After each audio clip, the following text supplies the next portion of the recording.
विश्वेशलिंगसंभूतं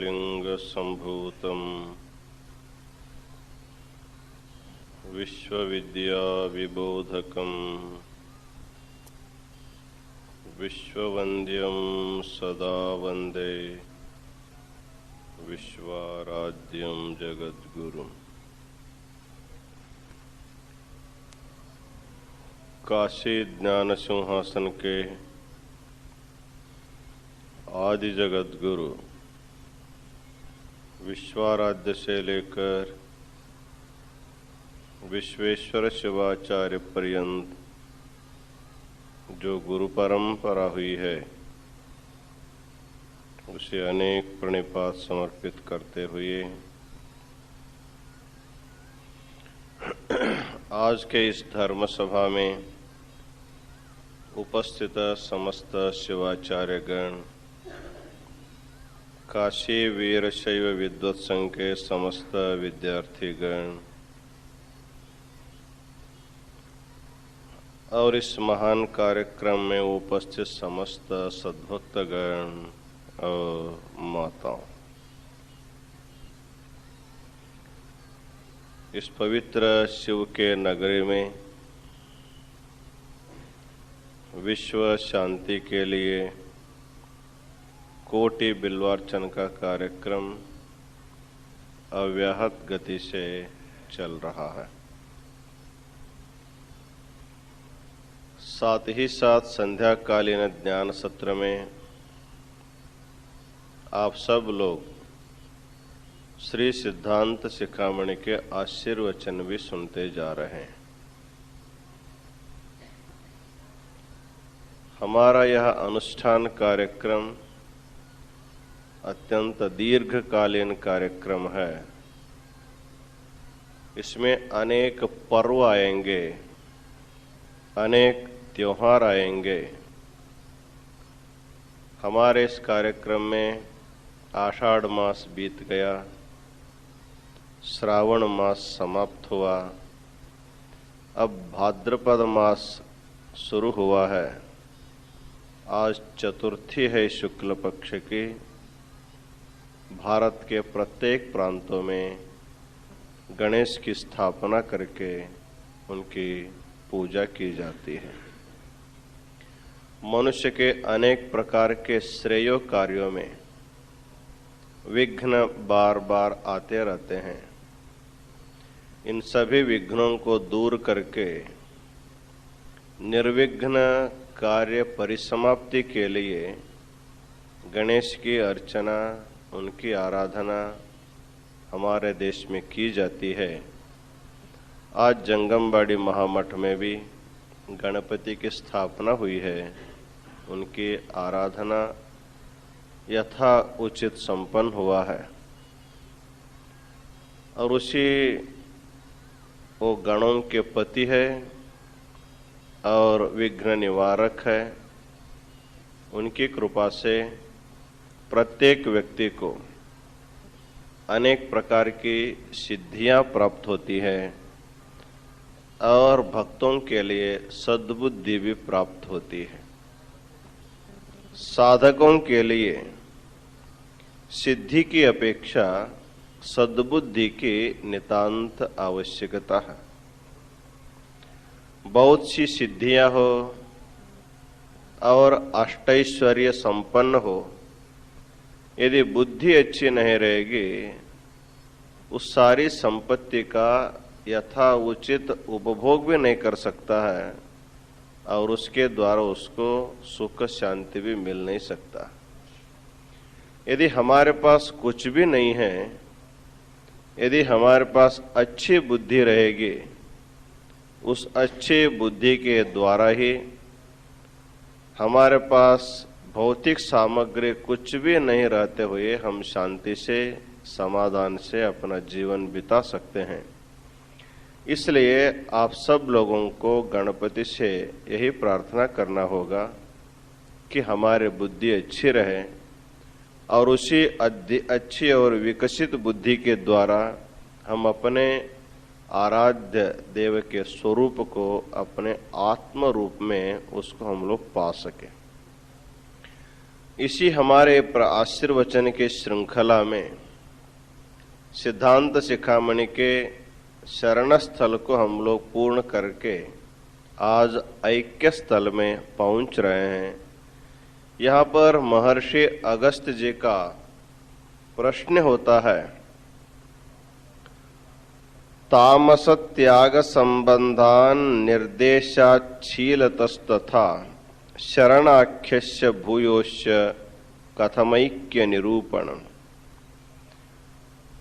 महर्षि अगस्त्य प्रश्न करते हैं, शरण स्थल का साधक तामस निराश करके गुरु के निर्देश के अनुसार भगवान को अपने आत्म स्वरूप के जानने के उत्कट इच्छा रखते हुए जब शरण स्थल को परिपूर्ण करता है, तब वही साधक ऐक्य स्थल में कैसे पहुंचता है और उसकी विशेष योग्यता क्या है, इसके बारे में जब प्रश्न किया तब उसके उत्तर में जगतगुरु रेणुकाचार्य कहते हैं, प्राणलिंगादि योगेन सुखातिशय में युवान शरणाख्यः शिवे नैक्य भावनाद ऐक्यवान भवेत।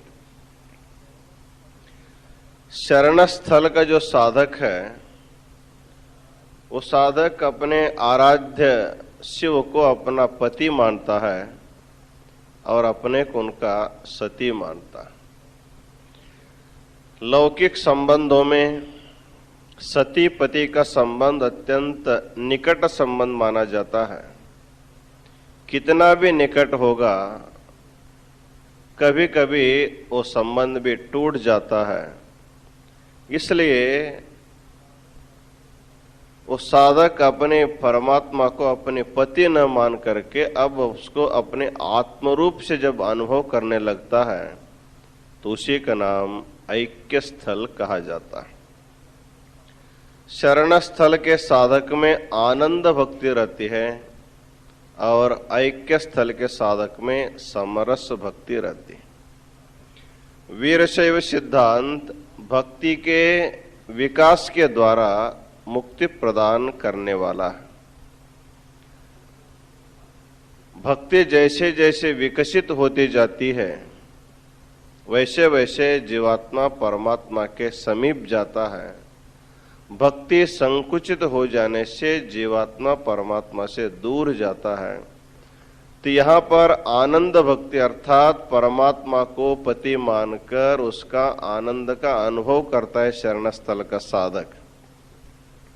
इस स्थल में भेद है, अर्थात मैं आनंद का अनुभव करने वाला हूँ, आनंद एक अलग वस्तु है और आनंद देने वाला परमात्मा है।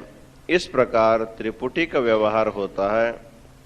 जब वही साधक आनंद का अनुभव करते करते अपने आत्मा को ही आनंद रूप जब मान लेता है, उस समय उसका किसी प्रकार का भेद नहीं रहता है। इस तरह अभेद स्थिति को ही यहाँ पर ऐक्य स्थल कहते हैं। और ऐक्य स्थल के साधक में रहने वाले जो भक्ति है उसका नाम समरस भक्ति।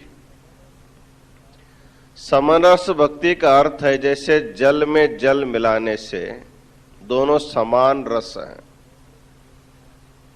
दोनों की योग्यता एक है और दोनों एक साथ मिल करके एक हो जाते हैं।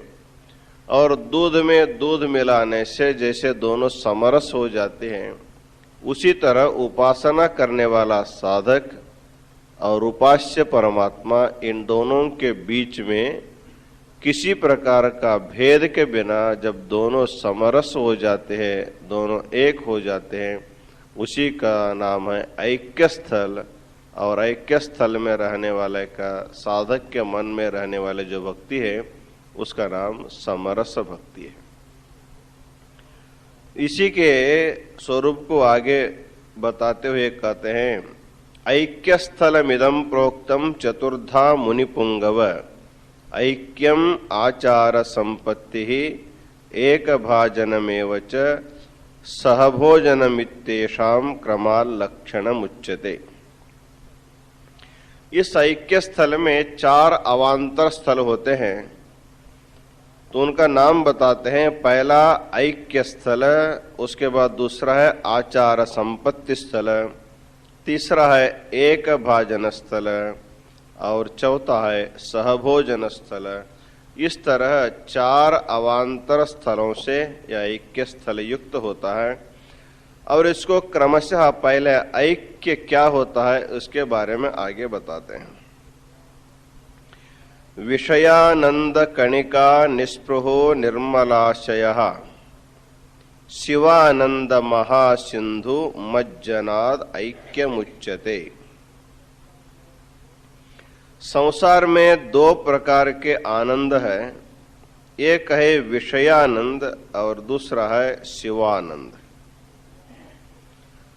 तो विषयानंद के लिए बताते हैं विषयानंद कणिका। शब्द स्पर्श रूप रस गंध इन 5 विषयों से जीवात्मा को जो सुख मिलता है वो एक उसका बोलते हैं कणहा, अर्थात एक लवलेश सुख जो है विषयों के द्वारा जीवात्मा को मिलता है। और शिवानंद कैसा है, अर्थात शिव का आनंद रूप कैसा है, वो सिंधु के समान है, अर्थात समुद्र के समान है। एक व्यक्ति के सामने एक पानी का बूंद है और दूसरे व्यक्ति के सामने पानी का एक अथाह समुद्र है। कितने काल बारिश नहीं होने पर भी उसका पानी कम नहीं होता है। और ये कण जो पानी है उसके ऊपर मिट्टी गिर जाए तो वो नष्ट हो जाता है, धूप अधिक हो जाता है तो जल जाता है। तो एक कण पानी और एक अथाह समुद्र, इन दोनों में कितना अंतर मालूम होता है। उसी तरह विषयानंद और अपने आत्मानंद में इतना अंतर माना जाता है। और यहां तक कहते हैं कि विषयों में जो कुछ भी आनंद, एक कणशः आनंद जो भी मिलता है, वह आनंद भी आत्मानंद का ही एक थोड़ा सा झलक है, वो विषयों के द्वारा हमको प्राप्त होता है। यद्यपि विषयों में स्वतः आनंद देने का सामर्थ्य नहीं है। शब्द में, स्पर्श में, रूप में, रस में, गंध में, इन 5 विषयों में वस्तुतः आनंद नहीं है। जब हम उनको अनुकूल समझते हैं तब हमको आनंद है। जब हम प्रतिकूल समझते हैं, आनंद देने वाला विषय ही हमको दुख देने लगता। शब्द अनुकूल है तो हमको आनंद मिलता है, शब्द जब प्रतिकूल लगेगा उसी शब्द के द्वारा, उसी व्यक्ति के शब्द के द्वारा हमको दुख मिल सकता है। इसलिए संसार का जो विषय है वो कणिका है, एक कण है, एक छोटा सा बिंदु है। और ये शिवानंद, जो आत्मानंद जो है, ये अथाह समुद्र के जैसा है। और जिसके पास समुद्र है वो एक कण जल बिंदु के लिए जैसे लालायित नहीं होता है, उसी प्रकार ऐक्य स्थल का साधक जो है विषयानंद कणिका निस्पृह, आत्मानंद का अनुभव करने वाला साधक विषयानंद में निस्पृह होता है। जब वो विषयानंद में निस्पृह होगा तभी आत्मानंद की अनुभूति उनको होती है। जैसे आपको सहज समझने के लिए एक गाढ़ निद्रा अवस्था है, तो गाढ़ निद्रानंद को अनुभव करने के लिए आपको सब व्यवहार छोड़ करके एकांत में आपको शयन करना पड़ता है। सबको छोड़ करके जब अकेले रहेंगे, उस समय जो आपको निद्रावस्था में, सुसुप्ति अवस्था में जो आनंद की अनुभूति होती है, उस आनंद के अनुभूति करते समय तो हमको विषयानंद का स्मरण नहीं होता। सुसुप्ति अवस्था में जैसे विषयानंद का अनुभव नहीं है, फिर भी जीवात्मा आनंद में रहता है। सोया हुआ व्यक्ति जब उठता है तो उनसे कोई यदि उनसे पूछता है अभी तक आप कैसे रहे, कहाँ रहे, और कहता सुखेन सुप्तोहम न किंचिद अवेदिशम, मैं सुख से सो रहा था और मुझे कुछ भी पता नहीं था, अर्थात बाह्य व्यवहार के प्रति बिल्कुल अनजान रहता है, उसको कुछ भी मालूम नहीं है, कोई भी व्यवहार नहीं करता है, फिर भी आनंद में है। इससे लगता है शब्द स्पर्श रूप रस गंध छोड़ने के बाद भी मनुष्य आनंद में रह सकता है। अशब्द में आनंद है, अस्पर्श में आनंद है, अरस में आनंद है, अरूप में आनंद है, निर्गंध में जहां पर कुछ भी गंध नहीं, दुर्गंध सुगंध कुछ भी नहीं है, ऐसे पंच विषयों से विरहित एक अवस्था भगवान ने हमको दिया है, वो सुसुप्ति अवस्था है।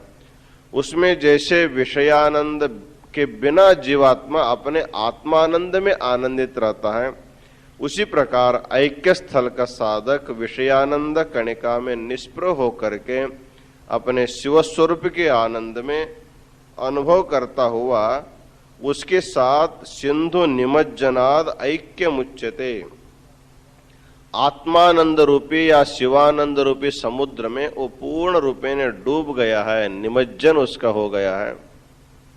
जैसे एक आदमी गंगा का एक बूंद हाथ में लेकर के प्राशन करता है, उसको भी आनंद मिलता है, और एक आदमी पूरे गंगा में डूब गया है या डुबकी लगाया है, उसको भी आनंद मिलता है, लेकिन दोनों के आनंद में बहुत फर्क पड़ता है। गंगा का एक जल कण प्राशन करने वाले व्यक्ति और संपूर्ण गंगा में डुबकी लगाने वाले व्यक्ति में कितना अंतर पड़ता है, उसी तरह विषयानंद अनुभव करने वाले और आत्मानंद को अनुभव करने वाले में इतना फर्क होता है। उसी को बता शिवानंद महासिंधु मज्जनाद ऐक्य मुच्यते, उसमें मज्जन कर रहा है, उसमें स्नान कर रहा है, तो वो अंदर बाहर संपूर्ण रूप से, जैसे एक घड़ा को हम लोग गंगा जी में डुबोएंगे, उसके अंदर भी गंगा जल भर जाता है और उसके बाहर भी गंगा जल लगता है, तो अंदर बाहर जैसे संपूर्ण गंगा जल से भर जाता है, उसी प्रकार ऐक्य स्थल का साधक आत्मानंद में इतना डूब जाता है, उसको अंदर बाहर एक रस एक प्रकार का आनंद उसको मिलता रहता है। उसी को आगे वर्णन करते हैं, ऐक्य स्थिति फिर कैसे होती है। निर्दूत मल संबंधो निष्कलंक मनोगतः शिवोहमिति भावेन निरूढ़ो ही शिवैक्यता। यहाँ पर एक प्रश्न करते हैं कि इस प्रकार का आनंद को अनुभव करने के लिए साधक को क्या करना चाहिए। कहते हैं निर्धूत मल संबंधः,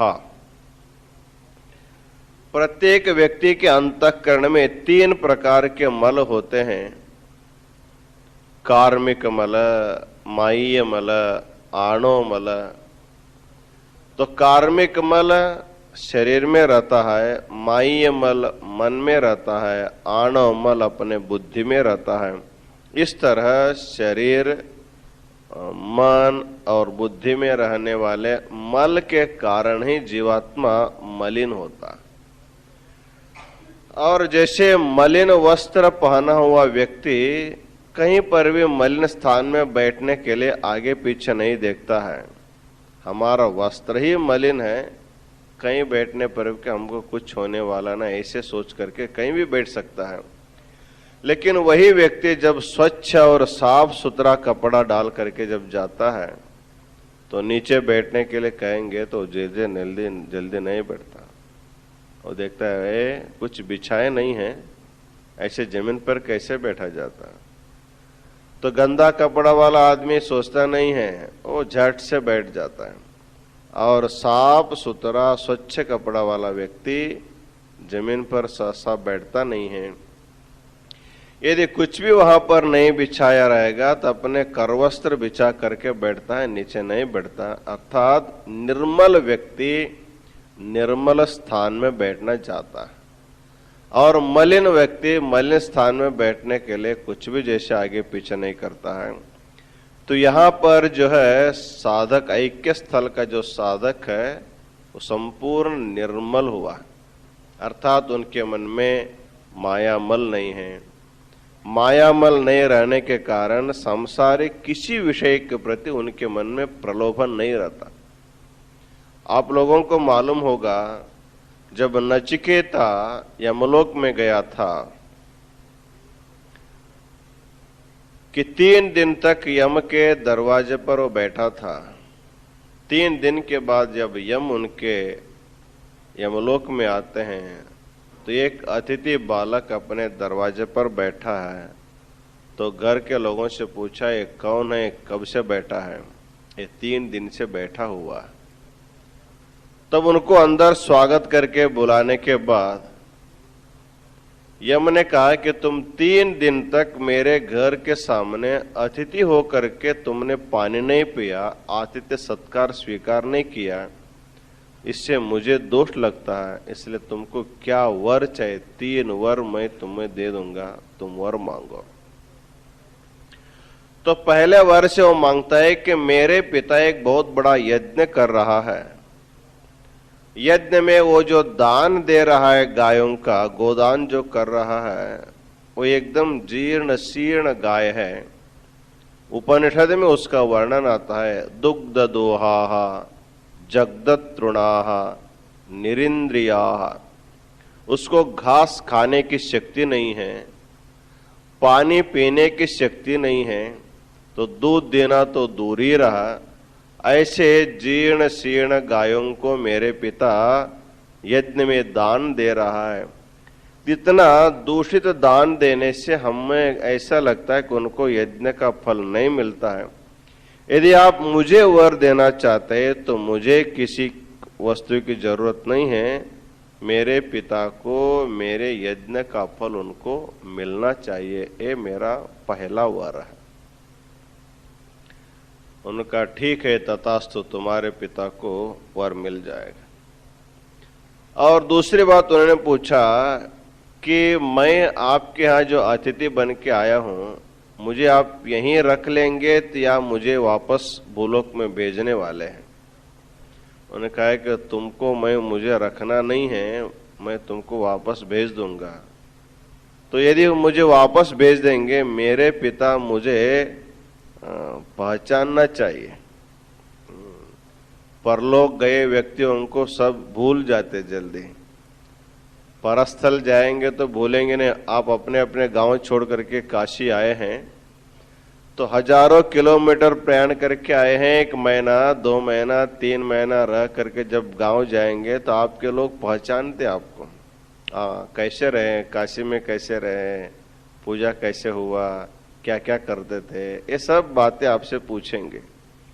लेकिन यदि आप इस लोक छोड़ करके परलोक जाएंगे, अपना शरीर छोड़ करके, यदि फिर उसी शरीर में वापस तुरंत आ जाएंगे तो आपके ऊपर विश्वास नहीं करेंगे, आपके ऊपर संशय करेंगे। इसी तरह मैं अपने लोक छोड़ करके हमलोक में आया हूं और मैं वापस भूलोक जाऊंगा, मेरे पिता मुझे पहचानना चाहिए। उनका ठीक है, ये भी वर तुमको दे देता हूं। तीसरा वर क्या मांगो? तो उन्होंने कहा कि ऐसा है, जो हमारे पिता जो यज्ञ कर रहा है कुछ स्वर्ग आदि प्राप्ति करने के लिए, लेकिन वो जो विधि विधान करते हो तो ठीक नहीं है, उसको कैसे किया जाए, शास्त्रोक्त विधि कैसे, उसको बताओ। तो यम ने उसको विधि को बताया। ये 3 वर देने के बाद यम को ऐसे लगा कि अपने लिए कुछ नहीं मांगा, पिता के लिए मांगा और लोक कल्याण के लिए मांगा, लेकिन अपने लिए इन्होंने कुछ भी नहीं मांगा। तो उन्होंने कहा कि मैं एक चौथा वर आपको मैं अधिक से देना चाहता हूं, तुम अपने लिए कुछ मांगो। अब दूसरों के लिए मांगना नहीं, अपने लिए मांगो। उन्होंने कहा कि यदि मेरे लिए आप वर देना चाहते हैं तो मुझे आत्मज्ञान चाहिए, आत्मा के बारे में बहुत संदेह है, अस्तित्व के नायम अस्तिति चैके। कुछ लोग कहते हैं आत्मा है, कुछ लोग कहते हैं आत्मा नहीं है, कुछ लोग कहते हैं परमात्मा है, कुछ लोग कहते हैं परमात्मा नहीं है। ये है नहीं नहीं है, इसमें हमारा मन जो है विचलित हो रहा है। इसलिए आप आत्म तत्व के बारे में मुझे समझाइए। तो उस समय यम ने सोचा, ये तो देवै रत्रापि विचिकित्सितम पुरा। तुमने जो प्रश्न पूछा है आत्मज्ञान के बारे में, इसमें बहुत बड़े बड़े लोग भी फेल हो जाते हैं। देवता लोग भी आत्मा को जानने के लिए बहुत प्रयास करके भी उसको पाते नहीं हैं। अभी तुम तो केवल 8-10 साल का बच्चा हो, अभी इतना जल्दी आत्मज्ञान लेकर के क्या करोगे? तुमको जो कुछ भी चाहिए मांग लो। 100 साल आयु मांगो, मैं पूरा पूरा दे देता हूं। 100 साल के बजाय 120 साल दे सकता हूं, और भी चाहे तो मैं दे सकता हूं। केवल आयु नहीं, आयु के साथ मैं आरोग्य भी दे दूंगा। बहुत से लोगों का आयु होता है लेकिन आरोग्य ठीक नहीं रहता है। अनारोग्य आयु लेकर के क्या करना है, इसलिए तुमको आयु भी दूंगा और आरोग्य भी दे दूंगा। इतना ही नहीं, आयु है, आरोग्य है, लेकिन ऐश्वर्य नहीं रहेगा तो चलता नहीं है। इसलिए तुमको कितना ऐश्वर्य चाहिए? तुम्हारे पुत्र पौत्र पपौत्र इनको किसी को काम धंधा करने की जरूरत न पड़े, इतनी अत्यधिक संपत्ति तुमको मैं दे देता हूं। ये सब ले करके, और पुत्र पौत्र पपौत्र तक संतति में दे देता हूं। ये सारे ले करके जाओ, ये आत्मा वात्मा का बात छोड़ दो। ऐसे जब यम ने पूछा, कहा, तो नचिकेता इतना विरक्त मन का था और निर्मल मन का व्यक्ति था। संसार में किसी बात के प्रति उनके मन में लालसा इच्छा नहीं थी। उन्होंने यम से कहा, मैं जो मांगता हूं आप उसको नहीं दे रहे हैं, और मैं जिसकी कल्पना भी नहीं कर रहा हूं उसके ढेर सा देने के लिए आप लोग विचार करते हैं। ये क्यों? इसलिए मुझे एक कुछ नहीं चाहिए। तो यम कहते हैं कि तुम्हारा उम्र बहुत छोटा है, ये आत्मज्ञान के लायक नहीं है। जब बूढ़े हो जाओगे बाद में आत्मज्ञान के बारे में विचार करना। अभी बचपन में, अभी तुमको जवान होना है, अभी संसार करना, इसको छोड़ करके आत्मज्ञान के पीछे क्यों जा रहे हो? उस समय नचिकेता ने कहा, ठीक है, आप 100 या 120 वर्ष आयु दे सकते हैं, तो 120 साल के बाद फिर तुम अपना पास लेकर के मेरे पास आओगे, यम पास लेकर के आओगे, फिर मुझे ले जाओगे। इसलिए मुझे ऐसा आयु की नहीं जरूरत है। और जितना भी संपत्ति ले दोगे, लेकिन वो संपत्ति से मेरा हमेशा संबंध तो नहीं रहेगा। कभी न कभी मेरा संबंध उसका टूट जाता है, चाहे पति हो, पत्नी हो, पुत्र हो, पौत्र हो। ये सभी संबंध शाश्वत संबंध नहीं है, इसलिए इनके प्रति मेरे मन में आशा नहीं है। मुझे केवल आत्मज्ञान ही चाहिए। ऐसा जब दृढ़ भावना से नचिकेता यम से जब प्रार्थना करता है, तब इनके निस्पृह भाव को, निर्मल अंतःकरण को जान करके अत्यंत देव दुर्लभ जो आत्मज्ञान है उसके बारे में नचिकेता को यम ने समझाया है। एक कठोपनिषद में बहुत लंबी कथा इसके बारे में आता है। इसलिए यहां पर कहते हैं, निर्धूत मल संबंध निष्कलंक मनोगत। ये शिवैक्य होने की जो भावना है, ऐसे सामान्य व्यक्ति के मन में नहीं आती है। निर्धूत मल संबंध निष्कलंक मनोगत। और मन भी इतना स्वच्छ होना चाहिए, इतना निर्मल होना चाहिए, मन में किसी प्रकार का कलंक नहीं होना चाहिए। किसी भी वस्तु के प्रति मन में जब आशा रहती है, वही एक प्रकार का कलंक है, मन का कलंक। जैसे आप वस्त्र पहनते हैं धोया हुआ स्वच्छ वस्त्र पहन करके जब आप बाहर जाते हैं, बाहर से अंदर आने तक यदि कहीं पर भी कुछ लग जाता है, काले धब्बे पड़ जाते हैं, क्या धूल लग जाता है, तो दूसरे दिन आप क्या करेंगे? उसी को पहन करके आप बाजार में नहीं जाते। आपको अच्छा नहीं लगता, उसको तुरंत आप स्वयं धोते हो या धोबी को दे देते हो। कुछ न कुछ करके उस कलंक को मिटा करके स्वच्छ करके आप उसको पहनना चाहते हैं। उसी तरह मन के जो अभिलाषाएं हैं, यही मन के एक प्रकार का कलंक है। और जिसके मन में अधिक आशाएं होती है वो लोक में अधिक दास होना पड़ता है। सुभाषितकार कहते हैं, आशाया ए दासा ते दासा संति सर्वलोकस्य, आशा येषाम दासी तेषाम दासायते लोकः। हमारे मन में जितने आशाएं बढ़ती जाती हैं, उतने जो हम लोग दूसरों के दास होना पड़ता है। और जिसके मन में कुछ भी आशा नहीं है, और सारा विश्व जो है उनका दास हो जाता है। तो ऐक्य स्थल का साधक जो है निष्कलंक है और निर्मल मन वाला है। उनके मन में किसी प्रकार की आशा आकांक्षा नहीं रहते हैं। निष्कलंक मनोगतः शिवोहमिति भावेन निरोड़ो ही शिवैक्यताम्। मन का सारा मल और कलंक जब दूर हो जाता है, उस समय उनके मन में शिवोहम भावना जो है वो अधिक समय तक उनके मन में टिकती है। अर्थात मैं शिव स्वरूप हूं, मैं सच्चिदानंद रूप हूं, असत जड़ दुख रूप शरीर इंद्रिय ये मैं नहीं हूं, मैं इनसे भिन्न हूं। ये सारे जो है पंच महाभूतों के हैं और पंच महाभूतों की सहायता से, इनके अनुकूलता से मुझे अपना आत्मज्ञान प्राप्त हो गया है। और ये मैं नहीं हूं और ये मेरे नहीं हैं। इस प्रकार की भावना शरीर से लेकर के बुद्धि पर्यंत अनात्म पदार्थों में जब उसका मन हो जाता है, तब उनका जो है शिवोहम भावना, अहम शिवः शिवोहम भावना सुस्थिर हो जाती है।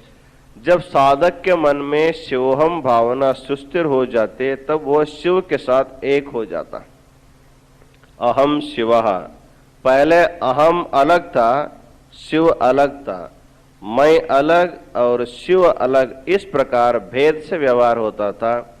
इस समय वो व्यवहार करता है शिवोहम शिवोहम, अर्थात मैं ही शिव हूं, मैं ही शिव हूं। इस प्रकार जब शिव के साथ आत्मा का ऐक्यानुसंधान होता है, इस ऐक्यानुसंधान को ही ऐक्य स्थिति कहा जाता है।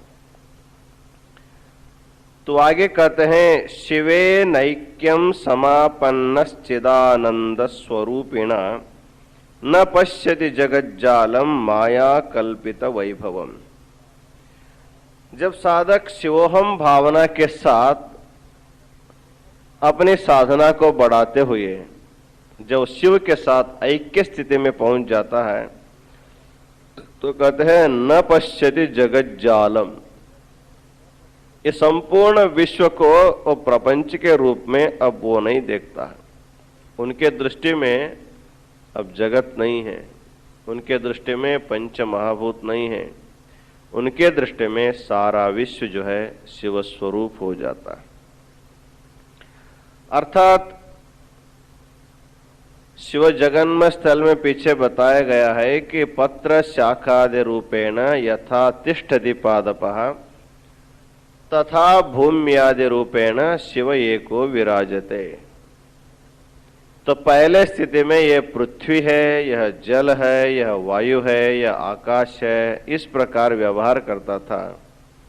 अब उसकी स्थिति इतनी बदल जाती है, अब उनको पृथ्वी, आप, तेज, वायु, आकाश से दिखाई नहीं देते हैं, उनको सारा विश्व जो है परमात्मा रूप से दिखाई देने लगता है।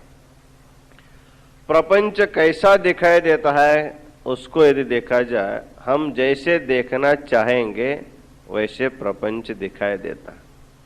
आपकी भावना जैसी है वैसे सृष्टि रहेगी। यथा दृष्टि ही तथा सृष्टि ही।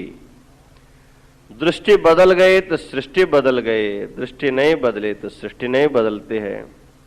तो प्रपंच को ऐसा है, जैसे हम देखना चाहेंगे वैसे वो दिखाई देता है। जैसे कभी कभी आकाश में बादल आते हैं, छा जाते हैं,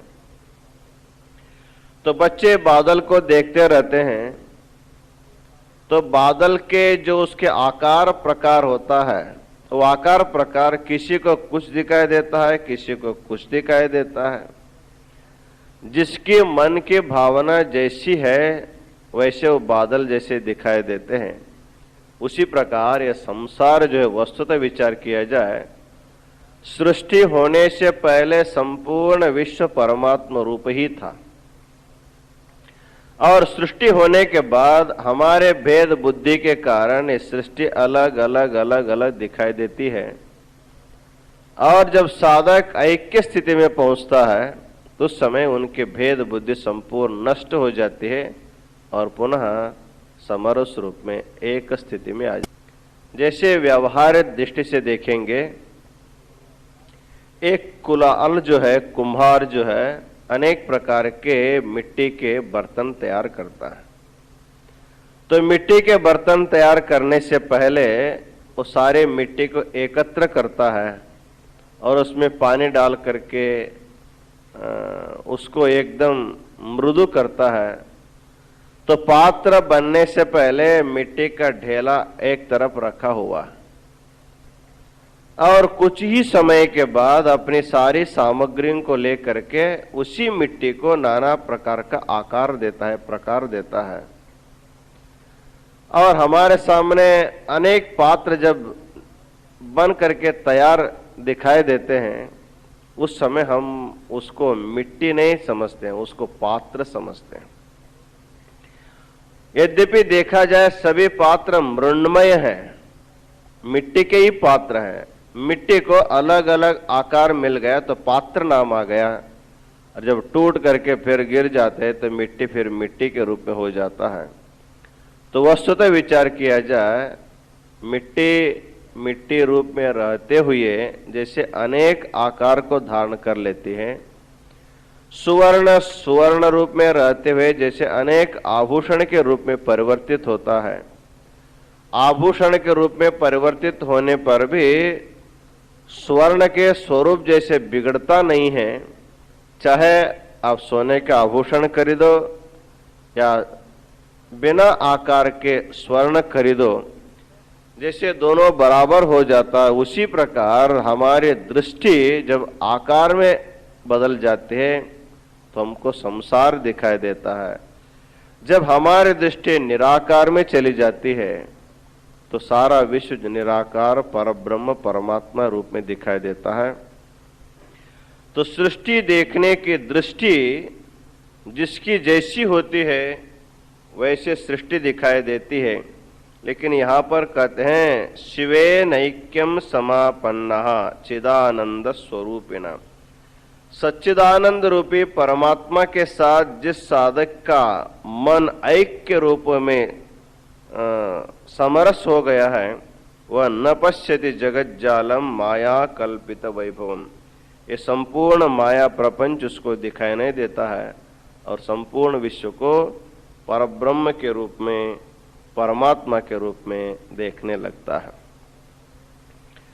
इसी को आगे बताते हैं, ब्रह्मांड बुद्बुदोद्भेद विजृंभी तत्व वीचिमान माया सिंधुर लयम याति शिवैक्य वडवानले। ब्रह्मांड बुद्बुदोद्भेद विजृंभी तत्व वीचिमान, ये संसार को एक सागर का उपमा दिया जाता है। संसार सागर है, संसार सागर है, ऐसे उदाहरण देते समय संसार को सागर की उपमा दी जाती है। जैसे संसार में, सागर में अनेक प्रकार के तरंग होते हैं और फेन और बुदबुद होते हैं, उसी प्रकार भगवान शिव में ये सारी सृष्टि जो है फेन और बुदबुद के जैसे। वस्तुतः विचार किया जाए, समुद्र अलग है, उसके तरंग अलग, ऐसा नहीं। समुद्र ही तरंग रूप धारण करता है, फेन बुदबुद का रूप वही धारण करता है। और जब कोई वायु का प्रकोप नहीं रहेगा तो वह समुद्र जो है निस्तरंग हो जाता है।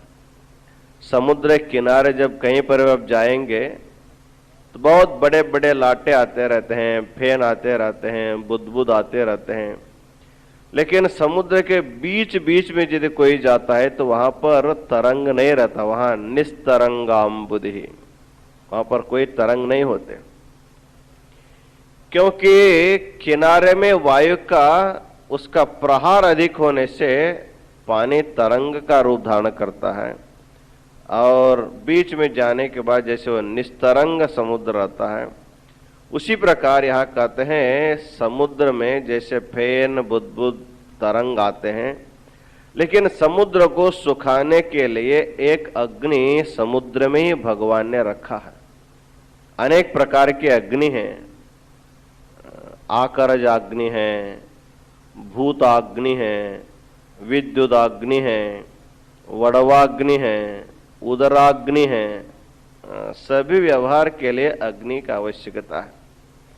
हमारे पेट में भी एक अग्नि है, उसका नाम उदराग्नि, उसको जठराग्नि कहते हैं, और उससे हमारा खाया हुआ अन्न जो है पच जाता। और एक आकाश में विद्युत अग्नि है, उसके द्वारा भी कभी कभी आग लग जाता है, सारी सृष्टि जो जल जाते हैं, उसको भी अग्नि कहते हैं, विद्युत अग्नि कहते हैं। और भौताग्नि, जैसे आप लोग गैस के द्वारा या चूल्हे में लकड़ी जला करके जो अग्नि निर्माण करते हैं उसको कहते हैं भूताग्नि, उसको भौतिक अग्नि कहते हैं। उसके द्वारा भी हमको उस काम लिया जाता है। और सोना चांदी जो है आकर में निकलते हैं, खानों में सोना चांदी निकाल देते हैं। शास्त्रों में स्वर्ण को भी अग्नि माना है। सोना इसलिए अग्नि है,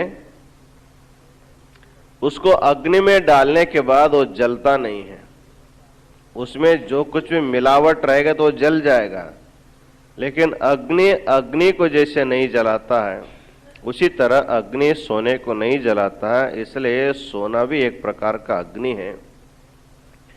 इस प्रकार अनेक अग्नियों के तरह समुद्र में भी एक अग्नि, उसका नाम वड़वाग्नि है। जैसे अग्नि प्रकट हो जाए, अपने पास में जो भी वस्तु आएगा उसको जला करके उसको नहीं सा कर देता है। अग्नि जला करके आप कुछ भी डालते जाओ जैसे सबको स्वाहाकार कर देता है, सबको जला करके नहीं जैसे करता है, उसी प्रकार कभी कभी समुद्र का अंदर रहने वाला जो वड़वाग्नि है, यदि वो प्रकट हो जाता है तो इतना अथाह पानी भी उसमें जल करके सारा पानी जो है भस्म हो जाता है या भाष्प हो जाता है, वहां कुछ भी पानी नहीं रहता। ऐसे भी कभी कभी सृष्टि में होता रहता।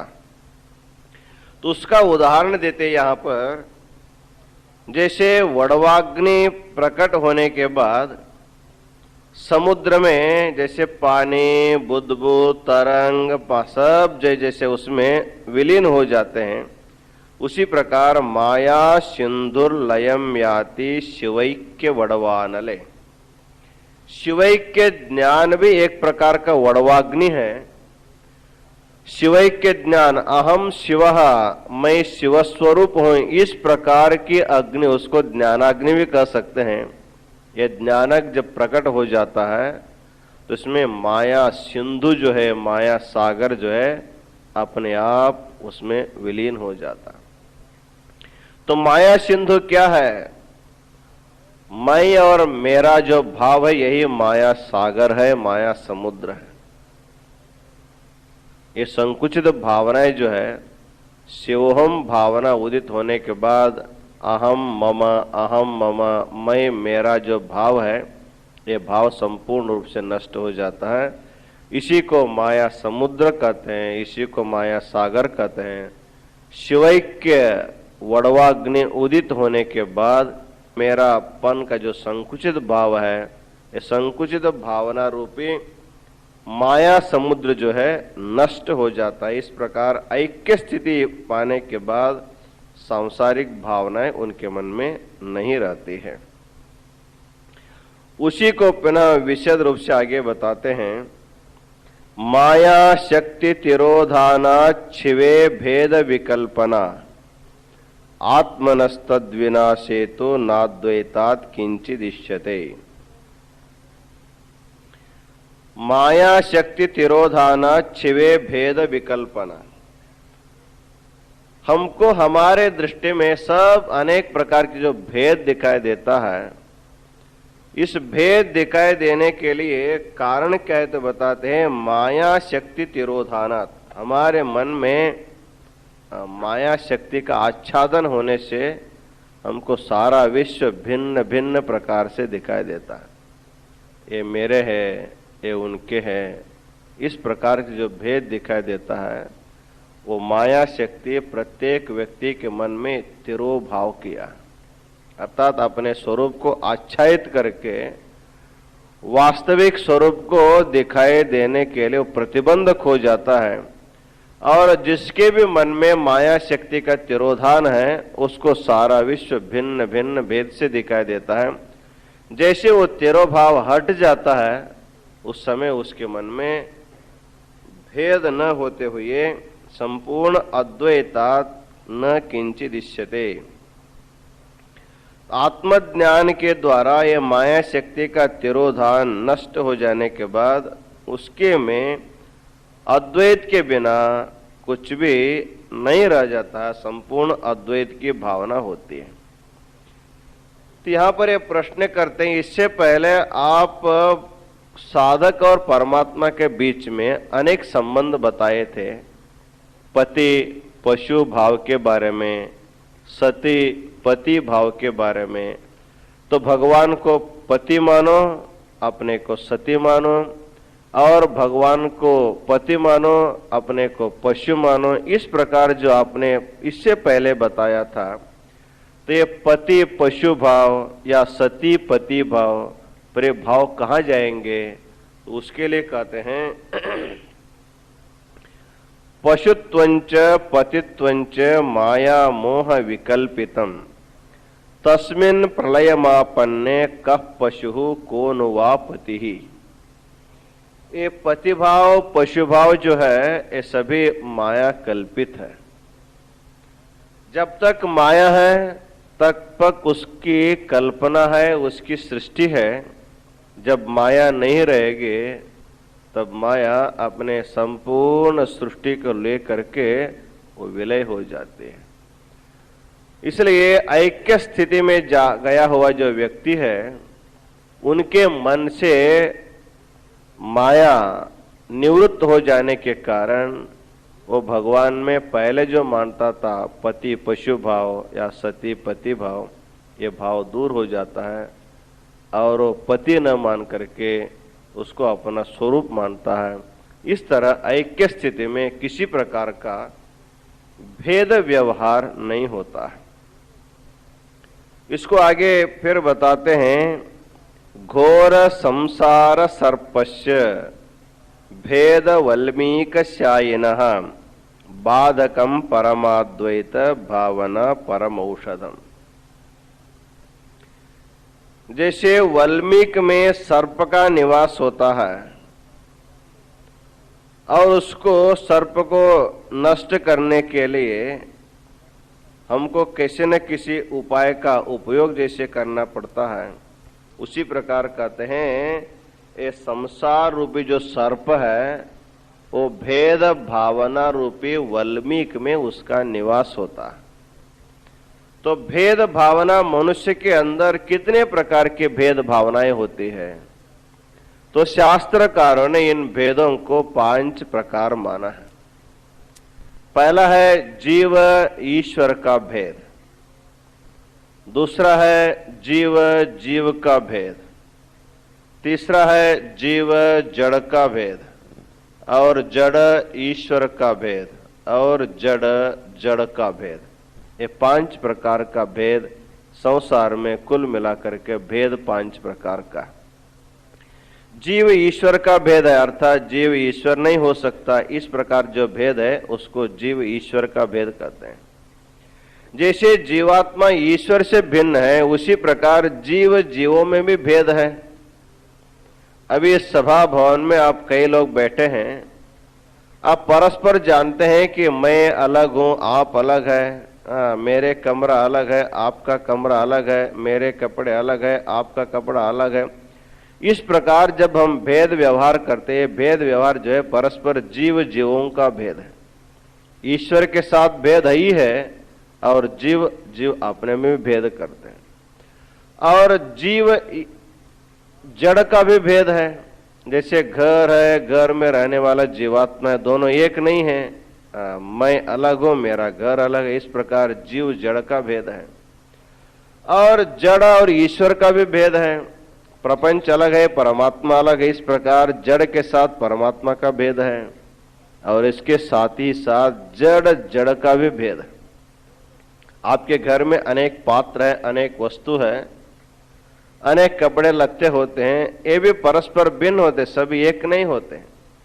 इस तरह शास्त्रकारों ने प्रपंच में 5 प्रकार जो भेद माना है, ये भेद के कारण ही सृष्टि दिखाई देती है। जब 5 प्रकार के भेद जब निवृत्त हो जाएगा तो हमको हमारे मन में भेद बुद्धि निवृत्त होने के बाद और किसी प्रकार का प्रपंच हमको दिखाई नहीं देता है। इसलिए कहते हैं घोर संसार सर्पस्य भेद वल्मीकशायिनः। जैसे सर्प को निवास करने के लिए वल्मीक की आवश्यकता होती है, उसी प्रकार जीवात्मा को संसार दिखाई देने के लिए भेद बुद्धि की आवश्यकता है।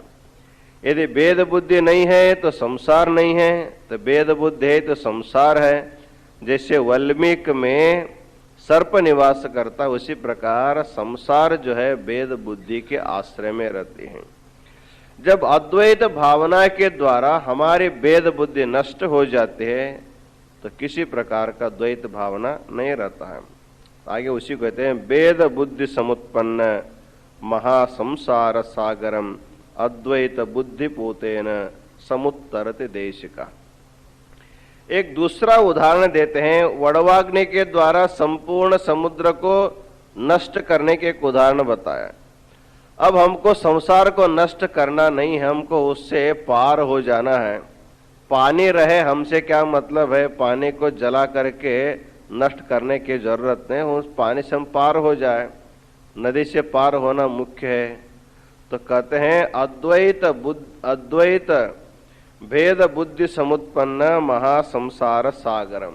ये संसार सागर जो है भेद बुद्धि से उत्पन्न हुआ है, उसको पार करने के लिए अद्वैत बुद्धि पोतेन, जैसे गंगा के इस पार से उस पार जाना हो, नौका में बैठ करके जाते हैं तो आपको एक बूंद भी पानी नहीं लगता है, कितना भी पानी होगा। उसी प्रकार संसार कितना भी बड़ा रहेगा, अद्वैत बुद्धि रूपी नौका में जब बैठ जाएंगे तो आपको संसार सागर का पानी लगता नहीं है। इसलिए संसार से के लिए अद्वैत बुद्धि की नितांत आवश्यकता है। अज्ञान तिमिरोद्रिक्ता काम रक्षक क्रिया करे संसार काल रात्रिस्तो नश्चेद अद्वैत भानुना। और दूसरा उदाहरण देते हैं, जैसे रात हो जाने के बाद राक्षसों का व्यवहार शुरू हो जाता है और सूर्योदय होने के बाद जब रात्रि नहीं रहते तो राक्षस भी नहीं रहते हैं। रात्रि में आपको कहीं जाना होगा तो भय होता है, कुछ क्या है क्या नहीं है, लेकिन दिन में प्रकाश में आप कोई डर नहीं रहता है। उसी प्रकार काल रात्रि रूपी ये जो संसार रूपी जो काल रात्रि है, तो उसी के कारण ये संपूर्ण अज्ञान का व्यवहार होता है। जब अद्वैत ज्ञान रूपी भानु का अथवा सूर्य का उदय होने के बाद ये काल रात्रि समाप्त हो जाते, फिर जीवन में प्रकाश ही प्रकाश होता है। तस्माद् अद्वैत भावस्य सदृशो नास्ति योगिनाम उपायो घोर संसार महाताप निवृत्तये। संसार के संपूर्ण तापों को दूर करने के लिए अद्वैत भावना के जैसे दूसरा कोई उपाय नहीं है। इसलिए कहते हैं अद्वैत भावना जातम क्षणमात्रेपि यत्सुखम तत्सुखम कोटि वर्षेण प्राप्यते नैव भोगिभिः चित्तवृत्ति समालेन जगत शिवयोगिनः शिवानंद परिस्फूर्ति मुक्तिरित्यभिधीयते। तो कहते हैं अद्वैत भावना के द्वारा एक क्षण में जो आनंद की अनुभूति होती है वह आनंद करोड़ों वर्ष संसार में रहने पर भी उतना आनंद नहीं मिलता है। इसलिए प्रत्येक व्यक्ति को सांसारिक क्षणिक आनंद के पीछे न लग करके अपने आत्मानंद को पाने के लिए ऐक्य स्थिति का अनुसंधान करना चाहिए। इसको बताने वाला जो स्थल है उसको ऐक्य स्थल कहा जाता है। ऐक्य स्थल के अवशिष्ट बातों के बारे में फिर हम कल विचार करेंगे। इन्हीं वचनों के साथ आज का आशीर्वचन पूर्ण करते हैं। ओम शांति शांति शांति।